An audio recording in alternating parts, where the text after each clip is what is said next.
tonight. This level is before red, when schools and churches will close and the sale of alcohol will be prohibited. Under the current level, non-essential travel has been restricted, with only emergency and essential travel allowed out of the country. So what does this mean for South African workers, for Lesotho people who work in South Africa? Well, SABC News reporter Rapelang Radebe is at Maseru Bridge for us. Rapelang, thank you very much. So firstly, explain what restrictions are in place in Lesotho, this orange level. Indeed, thank you very much. The orange level, they use like the traffic light system. Orange comes just before red, which means it is the next almost hardest level. This is the point where they are now saying only essential travel will be allowed. In as much as more ministers will be coming on board to try and give us the details and explain as to what will be allowed or what will be classified as essential or non-essential. We are expecting that press briefing to come through at around 8 o'clock tonight. But from what we know previously, in the level orange, we know that churches are closed, schools are closed, alcohol is not being served. Even if it's being served, it cannot be consumed on site. It has to be taken at home.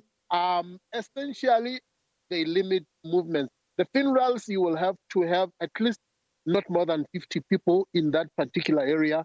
10 men at the graveyard. In Lesotho, most of the graveyards are still done by men at the village around. And there has been a concern as to whether is it possible for 10 men to actually dig up a grave and be able to be in a position to actually refill it back again.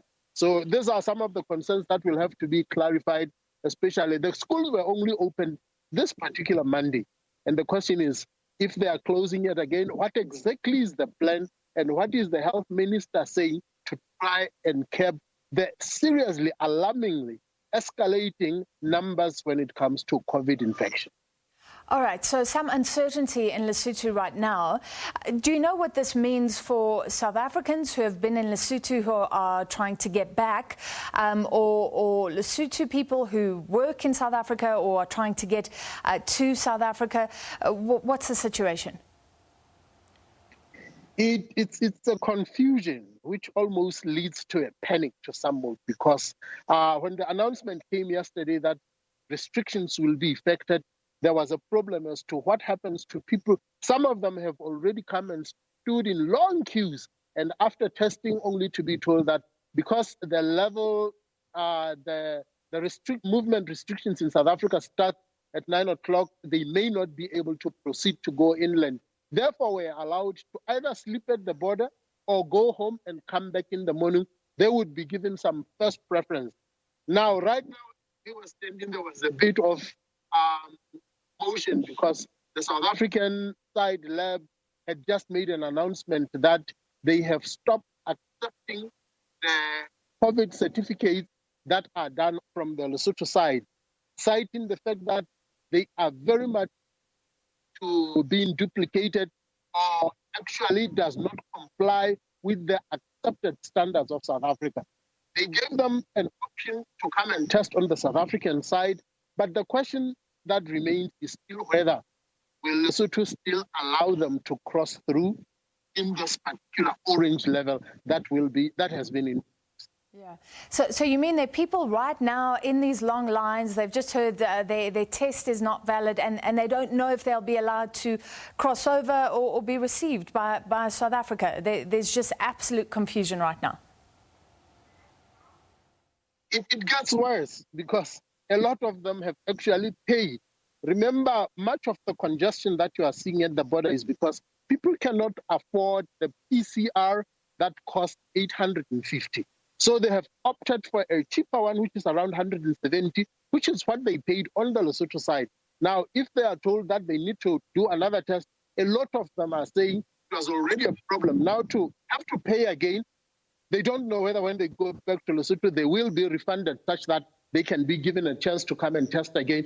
So the confusion goes beyond not knowing whether tomorrow the gates will actually be opened. We will only learn that information at around 8 p.m. when the minister does the speech. All right, well, we feel for those people in the lines. Please do keep us updated. Rapelang, we believe academic and political analyst Dr. Monyake Moletsane has died from COVID-19 complications. He is well known on SABC News. What can you tell us? It's a tragic situation. I spent the afternoon completely shattered. This is a very young life. This is a man who has done much contribution academically. We have used him in our SABC studios, and to learn that he passed on this morning was an absolute something beyond. I still believe a lot will only be learning about it, but this is a man who has lived his life. A PhD, I think doing international law. He was a tutor at the National University of Lesotho. The details are still a little bit sketchy, so we would like to reserve the time for the family to give them time so that we can know further details going on forward. But a tragedy indeed. Yeah, and our condolences to his family and friends. Thank you for that update. That was the SABC's Rapelang Radebe at the Maseru Bridge, just saying there's absolute confusion until Lesotho clarifies what its own lockdown level orange means, only essential travel allowed, but what that really means for people trying to get into South Africa.